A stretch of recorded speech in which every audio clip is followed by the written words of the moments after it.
Good morning, guys. This is Mr. Danny. Today I wanted to bring a peace group on planning, specifically planning your next fishing trip. Now, guys, we're all excited to get outside, excited to get out to the lake and catch fish. But then there's a process that we have to go through in order not to get out to the lake and not be prepared. So today I just wanted to go over some basics of rigging your fishing pole. Okay, some people like to fish with a cork or a bobber. Some people like to fish on the bottom with a weight. So what I wanted to do is kind of go over this process with you today. That way you can be prepared once you get to the lake and catch more fish. So let's go ahead and go to the first clip. Now, guys, if you have to purchase a reeling rod, do not go out and buy the most expensive reeling rod in the store. This rod that I'm using today is from Bass Pro Shop. It was $25, okay? It's a really light reel. I really didn't need anything too heavy. It's a 6'6" reel. Okay. Now, when I picked this out, I made sure that it worked for me. So let's go down and take a closer look at the size of the line. Now, this is very important when you're fishing for panfish, crappie, even catfish. It's a medium rod. I think I want to say 4 to 8 pound test line that I'm using on here. So, I mean, it's definitely versatile. When I'm out at the lake, I can pretty much fish for any kind of species. Okay, guys. Now, the first setup I would like to go over is fishing with a cork. Pretty basics. These are the things that you're going to need. Again, you can go out to Walmart, purchase these things. They're pretty cheap. You won't have to worry about spending a whole lot of money. Okay, so let's start with the hook. Okay, now this hook here basically is a number 4 hook. I like to use a swivel if I'm fishing with the cork. It just kind of helps with the bait being as live as possible. It's just something that helps trick the fish into biting. Okay. Piece of lead, really small piece. Now basically, this piece of lead is called a split shot sinker. Okay. You can easily put it on or take it off of your line. Okay. And a sinker, of course, something to detect when the fish are biting. And the tools that you're going to use today, I have some needle nose pliers. This is just to help make sure the sinker is on very, very tight. Okay, let's get started. Okay, guys, I will be tying the clinch knot today. So first, you go through the hole of your swivel, pull it through. Okay, and what I like to do here is spin my swivel about 5 times, like so. Okay, and then I'll take the line and go through the hole of your swivel. Okay, what you're gonna do is pull it a little bit. Okay, you're gonna make a little hole there. Okay, gets a little tricky now. Then you're gonna take this section here and go back through the top of the knot hole. Okay, this can be a little tedious, guys, so just kind of take your time with it. Okay, then what you want to do is pull it tight. Okay, and I like to test just to make sure that it's tight, because the last thing you want to get out there and your line comes loose. So guys, there are some other knots if you want to be a specialist at knot tying, go online. YouTube has some great knots that you can tie when you're fishing, okay? Okay, next, guys, I will be installing the slip knot sinker. Okay, and you can just pop it on your line. It's pretty easy to install and easy to take off. What I usually do is just put it in between your line. Guys, I would say about 6 to 12 inches above your swivel. Okay, just gonna loop it around there. Okay, like that. I don't know if you guys can see it, but it's inside of the sinker. And then you're just gonna take your pliers here.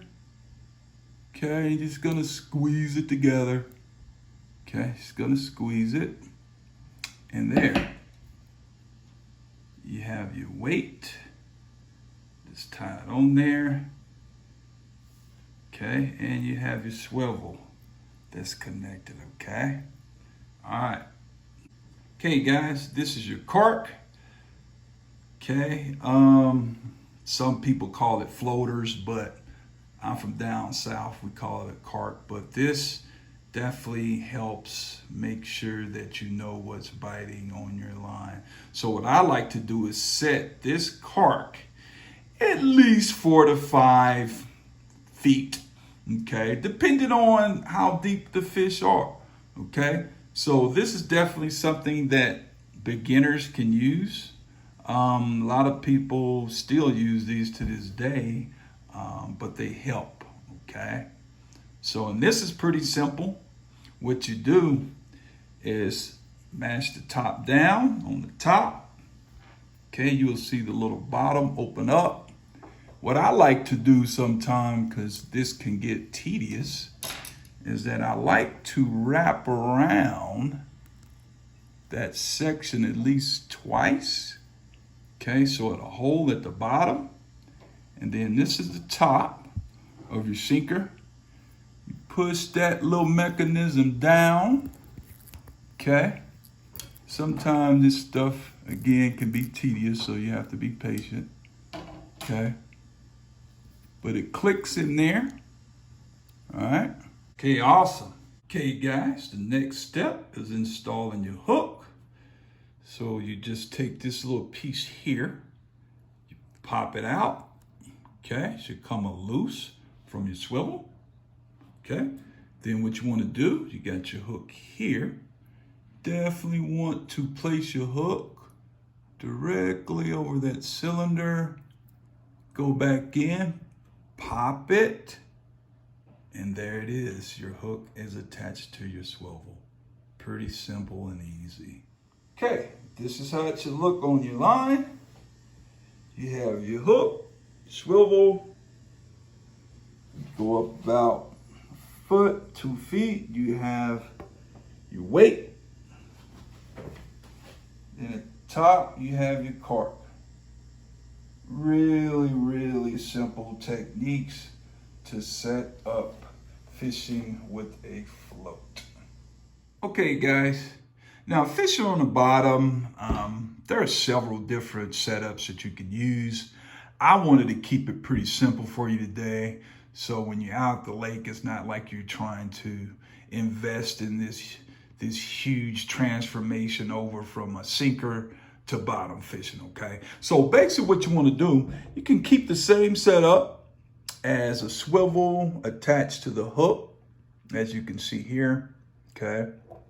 Now, the only difference that I would say with fishing on the bottom, you definitely want to use 2 split shot weights. I mean, that's a little heavier than your cork.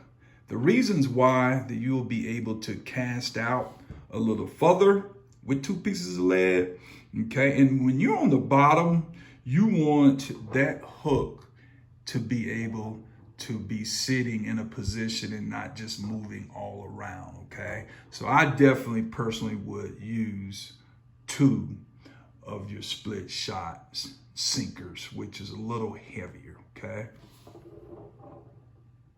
Okay, guys, what I like to do is set my lead about 5 feet away from my swivel and my hook, okay?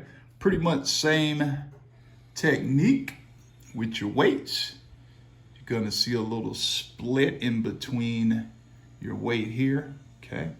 As you guys can see. I don't know if you can see that, but there's a little notch in there. You just slide the lead inside there. Take your pliers. Okay, you come on, you pinch one on. Okay, like so. Okay, now the second split shot sinker that you put on, I like to measure maybe about 2 inches apart, and then I'll install the second sinker on there. Okay, pretty easy, just slide it in that hole there, guys. Hold it tight. Okay, grab your, okay, you pinch that together with your pliers. Okay, pretty tight. Okay, all right, now that's how it should look, guys. Okay, all right, let's see how it looks together. Okay, guys, as you can see, there's a hook, swivel put together, and about 5 feet in between. You're gonna go all the way up your line, and then you're going to see your weight. Okay, that's the setup for fishing on the bottom.